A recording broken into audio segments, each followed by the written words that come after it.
Hello everyone. There's something I've been noticing in my years of studying relationships, and it's not something people like to talk about at dinner parties. We live in a time where men are told, be a good man, be kind, be strong, be dependable, and yet some of the very men who live by these principles, men who are generous, faithful, and deeply committed, find themselves quietly wondering, why does it feel like the very women I love don't really want this? Not because they want bad men, that's too simplistic, but because something about unwavering goodness, when it isn't balanced, can become invisible. It can lose the electricity, the polarity, the mystery that drew you together in the first place.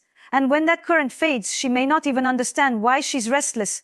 But you'll feel it. Today, we're going to talk about a truth that many women won't admit out loud, and many men don't even know they're living. It's a truth rooted in the ancient philosophy of Stoicism.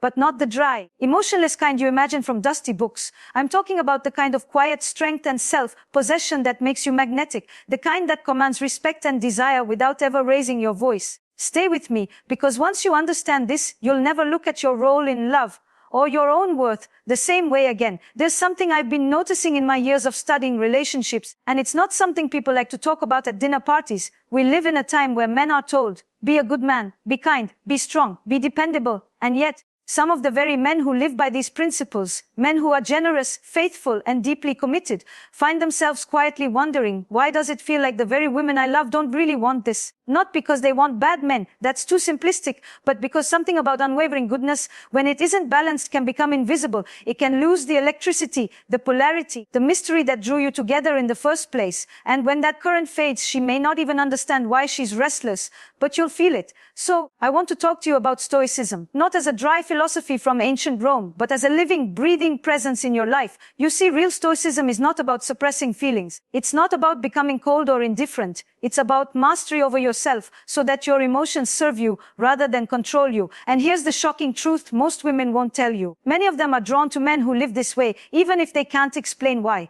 Imagine a man who is deeply loving but not needy, who listens intently but doesn't crumble under a moment of silence, who can be warm without losing his edge. That's the man whose presence is felt even before he speaks. And for many women, especially in long-term relationships, this is the spark that keeps desire alive. I want you to picture a moment. You're at a dinner table with your partner.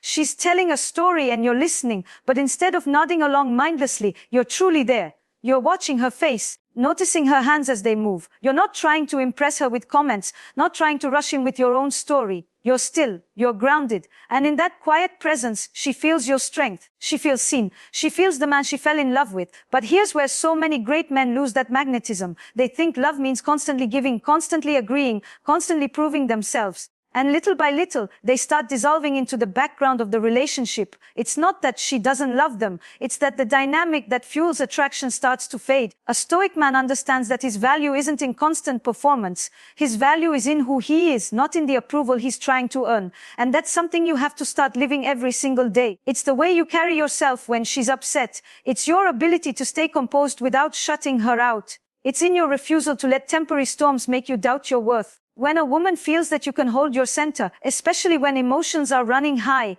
it changes everything, because now you're not just her partner, you're her anchor. And anchors are not desperate to be loved, they simply are. Let me be clear here, this is not about playing games or pretending to be distant. Emotional detachment is not the same as emotional mastery. Stoicism is not about walls, it's about depth. It's about knowing that you can be fully open without being at the mercy of every emotional wave that hits the relationship. You know what's interesting? In my work, I've spoken to countless women who say they want a man who's open and vulnerable. But when I ask them to describe the moments they felt most drawn to their partner, they often describe something else entirely. They talk about the times when he stood firm in his convictions, the times he made a decision with quiet confidence, the times he didn't break under pressure. Vulnerability was attractive because it was balanced by an unshakable presence. And that's the first truth I want you to take in. Being a great man isn't about erasing your strength to make her comfortable.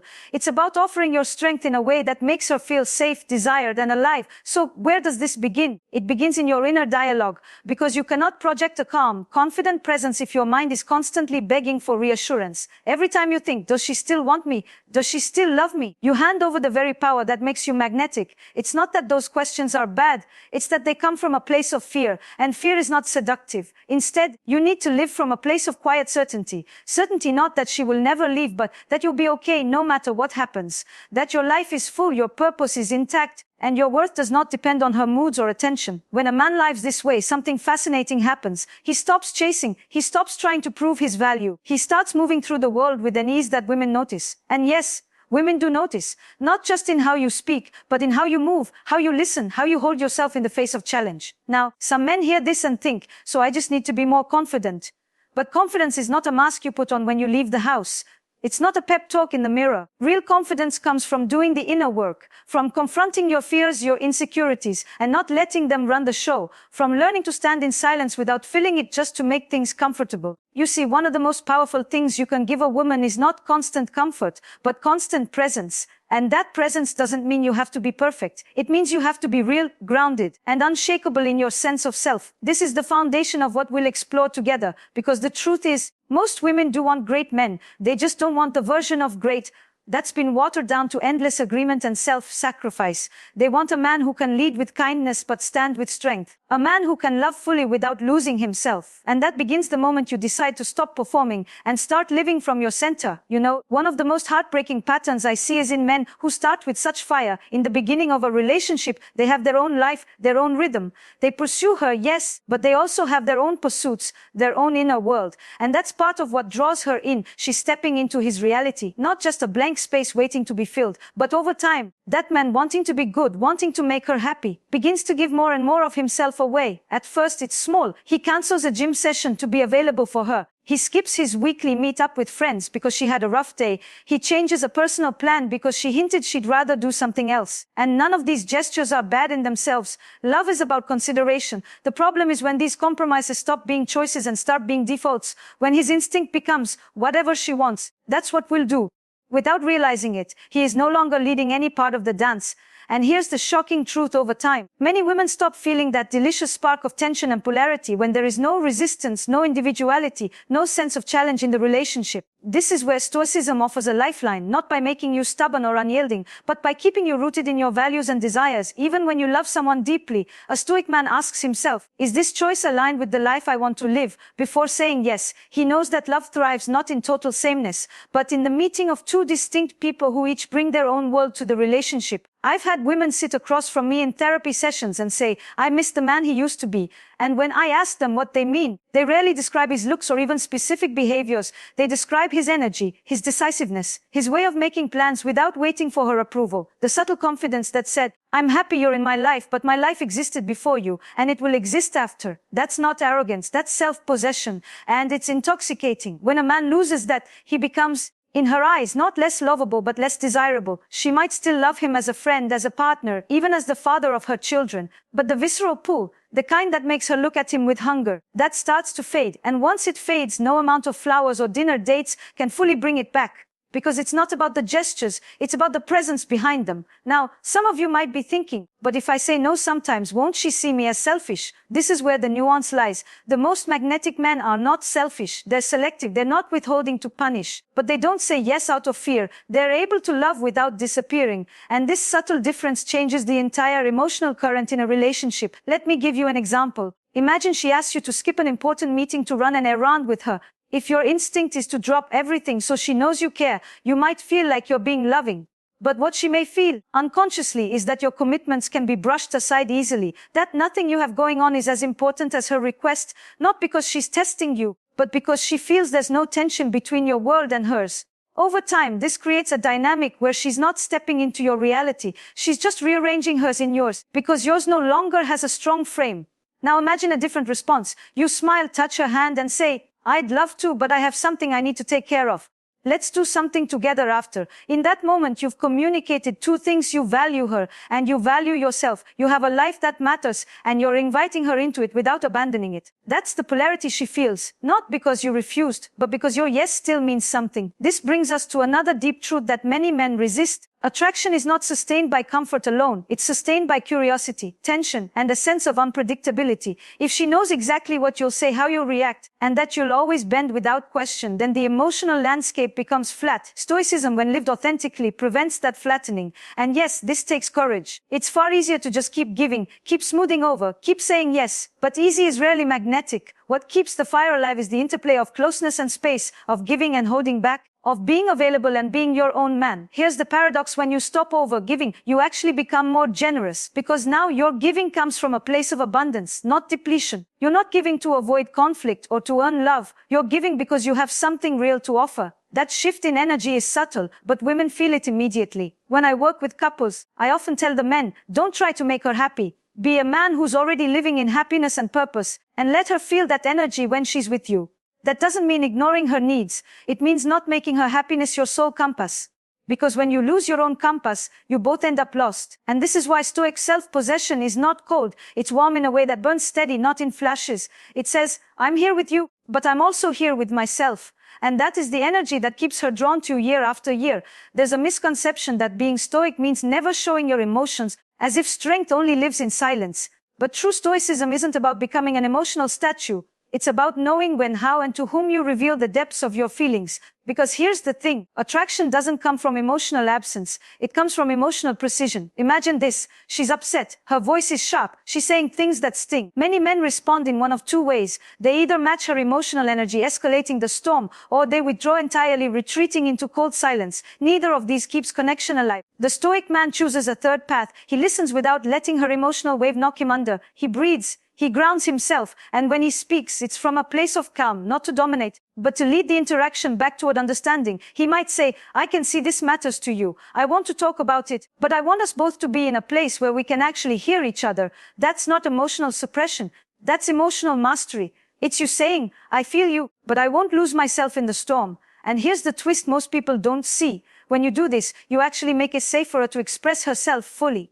Because now, she knows her emotions won't destroy you. And paradoxically, that very safety is what makes her want to follow your lead, to trust your presence, to let you in even deeper. But emotional precision isn't just about holding steady in conflict. It's also about choosing the right moments to be vulnerable. Too many men swing to extremes. Either they never open up, or they spill everything, anytime, without filter. The first makes you seem distant, unreachable. The second often robs your vulnerability of its power, because it feels like you're leaning on her for emotional stability. The sweet spot, it's when you choose vulnerability as a gift, not a grasp. When you say, this is something I want you to know about me, not, this is something I need to dump on you so you can hold me up. Vulnerability, when offered in this way, doesn't make you look weak. It makes you unforgettable. Women often tell me they fall in love twice with the same man. Once when he shows his strength, and again when he shows the places where he's still tender. But the sequence matters. Strength first, then tenderness. Because without the frame of strength, tenderness can feel like neediness. With it, tenderness becomes intimacy. I remember a client, a man in his 40s, who had been married for over a decade. His wife told him she loved him, but felt like the spark was gone. He took that as a sign he needed to do more surprises, more compliments, more availability. But the more he gave, the more distant she became. When we worked together, I told him something that at first shocked him. Stop trying to make her feel better all the time. He looked at me like I had just told him to stop loving her. But I explained, when you try to constantly manage her emotional state, you're taking on a role that isn't yours. You become her emotional manager instead of her lover, and lovers need space to dance, not to be managed. We worked on him reclaiming his own center, going back to hobbies, friendships, and passions he'd abandoned. We practiced him sitting in silence with her when she was upset without rushing to solve it. We practiced him sharing parts of himself not as confessions but as invitations. And slowly she started leaning toward him again, not because he became colder, but because he became warmer in a way that didn't burn himself out. That's the essence of the shocking truth. Here, most women don't want a man who exists entirely for them. They want a man who exists fully for himself and chooses to share that existence with them. It's the difference between oxygen that's freely given and oxygen that's only available if you beg for it. One feels like a gift, the other feels like a dependency. When you live like this, you become a man who is both unshakable and deeply human. She can lean on you without fearing you'll collapse. She can be herself without fearing you'll be lost in her emotions. And she can desire you without wondering if you've disappeared into the relationship. Because desire isn't sustained by closeness alone. It's sustained by closeness and distance, by warmth and mystery, by moments when she feels she knows you entirely and others, when she realizes there's still more to discover. That's why Stoic self-possession is magnetic. It keeps the mystery alive, not by hiding, but by living as a whole person she can never fully consume. Time has a way of testing even the strongest connections. In the first months or years, attraction feels effortless. You're discovering each other, exploring, taking risks. But as life settles in, routines form. You start to predict each other's moods, finish each other's sentences. And while that familiarity can feel safe, it can also quietly erode the magnetism that brought you together. I often hear couples say, we've just grown comfortable with each other. They say it as if comfort is the ultimate prize. But comfort without polarity is like a warm bath, pleasant at first, but eventually it cools. In long-term relationships, many men unconsciously begin to trade their edge for harmony. They think, if I just keep things smooth, if I avoid rocking the boat, then the love will last. And yes, stability matters, but stability without vitality becomes stagnation. She may still care for you, but she may stop looking at you with that same light in her eyes. Stoicism offers an antidote here, because it keeps you rooted in your own life, your own growth, your own challenges. No matter how many years pass, when you continue to evolve as a man, you keep giving her someone new to discover. And that's essential. Desire feeds on discovery. It means you don't stop doing the things that make you feel alive just because you're in a relationship. You don't abandon your passions, your ambitions, your curiosity about the world. You keep learning. You keep pushing yourself. You keep surprising yourself. And by extension, you surprise her. Think about the first time you met. She was drawn to you not just because of what you said or did, but because she sensed an energy about you, a life that existed before her and would exist with or without her. If you want her to keep choosing you, you have to protect that life, not as a wall, but as an ever-expanding horizon she gets to walk alongside. This doesn't mean being selfish. In fact, it often means the opposite. A man who is grounded in his own growth has more to give because he's not giving from emptiness. He brings new stories, new insights, new vitality into the relationship, and that keeps her interested, not out of obligation, but out of genuine curiosity. But here's where so many long-term couples falter. They stop flirting. They stop introducing playfulness into their dynamic. They stop creating moments of unpredictability. And without realizing it, the relationship shifts from a dance to a routine march. A Stoic man understands that even decades in, romance is an active choice. You don't just rely on old memories, you create new ones. You might plan a weekend away without telling her the destination until you're already driving. You might learn something entirely new. Dancing, cooking, a language, and let her be surprised by your growth. You might change your daily rhythm just enough that she notices you're not predictable in every move. And in all of this, you're not performing for her approval. You're living your life in a way that excites you. That's the fuel. Because if you're not lit up by your own life, you can't expect her to be lit up by you. Another aspect of keeping the spark alive in the long term is how you handle conflict. Many men avoid it altogether, thinking that no fights mean a healthy relationship. But tension, when handled well, actually deepens connection. It shows that you can disagree without falling apart, that you can stand for something without demeaning her, that you can let her feel the full force of your perspective without making her wrong for having her own. This balance, strength without dominance, openness without neediness, is what keeps the polarity alive. It tells her, even years in, that you are not a fixed figure in her life. You are a man in motion. And movement, growth, change, these are irresistible. I've seen this play out with couples who have been together for decades. The men who still hold their partner's attention are the ones who remain interesting. They are not the same man they were at 25 or 35 or 45. They've added layers, they've had new skills, taken risks, and maintained a sense of adventure. And because of that, their partner continues to feel both safe and excited, an intoxicating combination. Stoicism, in its truest form, is not about resisting life. It's about engaging with it fully, without letting every change, every emotion, every challenge shake your foundation. That foundation gives you the courage to keep evolving, and that evolution keeps the fire alive year after year. Because in the end, the shocking truth isn't that women don't want great men. It's that they don't want great men to stop being great. They don't want you to fade into the background of their life. They want you to keep stepping forward, inviting them to see new parts of you and reminding them why they chose you in the first place. You know, we've spent this whole conversation exploring what it really means to embody the kind of strength, presence, and depth that doesn't fade over time. And as I sit here speaking to you, I want you to remember something very important. None of this is about pretending to be someone you're not. It's about remembering who you already are, beneath the layers of habits, compromises, and fears that have dulled your edge. That man, the one who moves through life with quiet certainty, who feels deeply but doesn't get swept away, who stands his ground without shutting his heart, isn't some distant ideal. He's you. When you stop living from a place of proving and start living from a place of truth. The shocking truth we've been circling is this: most women don't lose interest in great men because they stop loving them. They lose interest because those men stop being the man they were drawn to. They forget to keep their own fire lit. They start outsourcing their sense of worth to someone else's moods, someone else's approval, someone else's validation. And slowly, the polarity that made them irresistible starts to vanish. But here's the beauty. You can bring it back. Not by playing games, not by becoming cold, not by trying to mimic someone else's version of masculinity. You bring it back by reclaiming your own center, by living in alignment with your values, by giving from fullness, not from emptiness. It starts with small moments. When she asks you a question, Pause before you answer. Check in with yourself, not just her expectations.